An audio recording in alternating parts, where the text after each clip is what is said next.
The Antarctic ice sheet is over 2 miles deep, layer after layer of frozen history compressed over millions of years.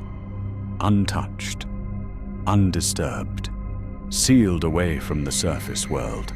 That's what made it the perfect place to drill. The team wasn't searching for life. They weren't expecting anything unusual. Their objective was simple: extract core samples, analyze ancient climate data, study what had been preserved beneath the ice.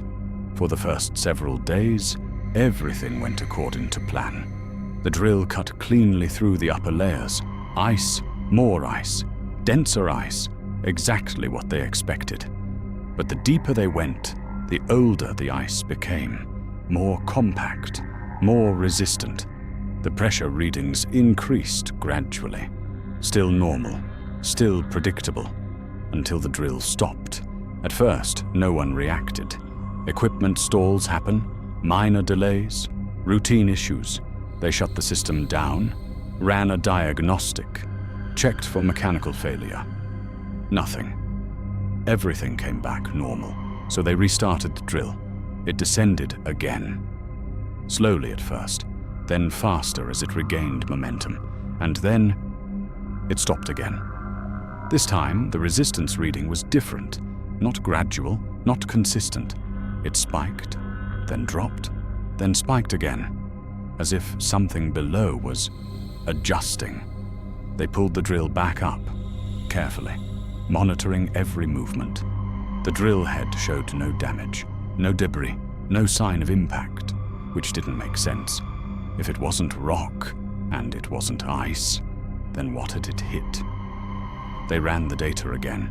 Pressure logs, torque readings, resistance patterns. That's when they noticed it. The fluctuation wasn't random. It had a rhythm, subtle, irregular, but not chaotic. It repeated. Something below the drill point had responded.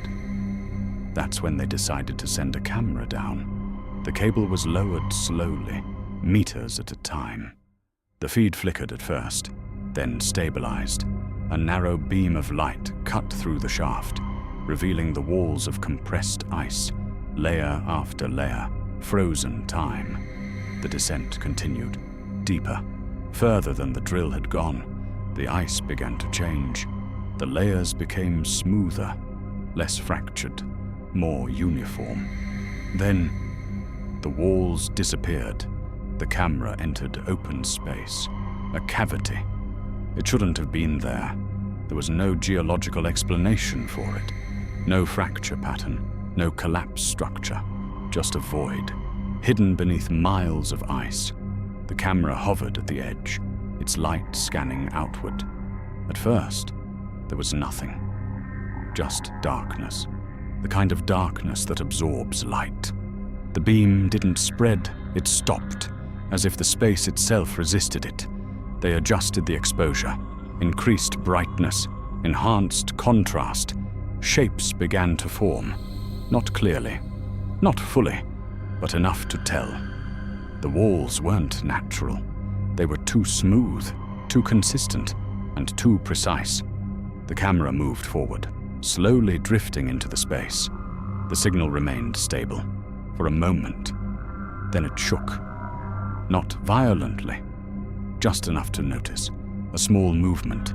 The operator froze, replayed the last few seconds. The camera hadn't hit anything. The cable was steady. So why had it moved? They continued the descent. More cautiously now, the light swept across the darkness, searching, waiting. Then it happened again. A shift, this time closer. Something had made contact. Not enough to see, not enough to identify, but enough to know.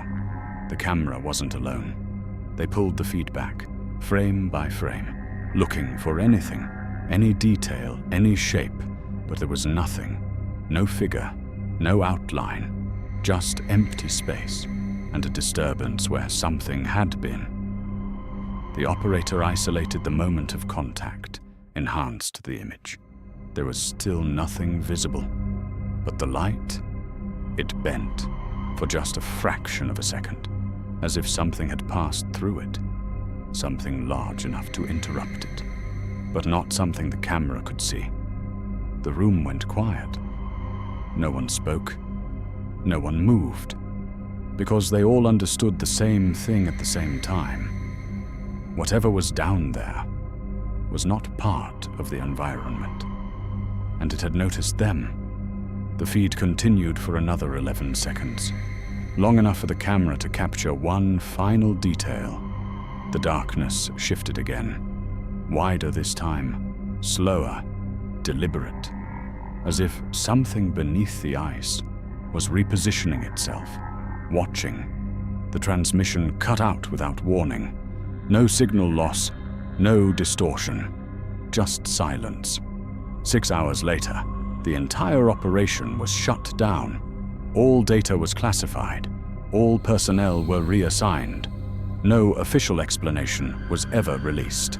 The site remains sealed, and whatever moved beneath the ice was left there. Still alive. Still waiting.